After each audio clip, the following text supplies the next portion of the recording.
அஸ்ஸலாமு அலைக்கும் வரஹ்மத்துல்லாஹி வ பரக்காத்துஹு. கண்ணியமிக்க என் உறவுகளே, நான் ஹிஜாப் அணிந்து ஒரு கண்ணியமான தீங்குல பெண்ணாக உங்களுக்கு தோற்றமளிக்கலாம். ஆனால் ஹிஜாப் அணிந்து இறுக்கமாக உடை அணிந்து இருப்பதால் என்னை பார்க்கக்கூடிய ஆண்களுக்கு என்னை கவரக்கூடியவளாக நான் தெரிவேன். ஆகையால் பெண்கள் ஆகிய நாம் உடை அணியும் போது நம்மளுடைய உடல் அங்கங்கள் வெளிப்படையாக தெரியும் மாதிரி நம்முடைய உடை அணிவதை தவிர்த்துக் கொள்வோம்.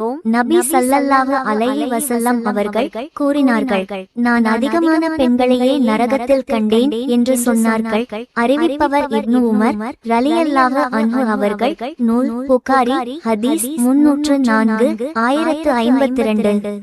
அதற்கு காரணம், ஒரு பெண் ஊட்டுத்தும் ஆடைக்கும் இந்த நபிமொழி பொருந்தும். ஆகையினால் நாம் பெண்களாகிய நம்முடைய உடையை கண்ணியமாக அணிவோம்.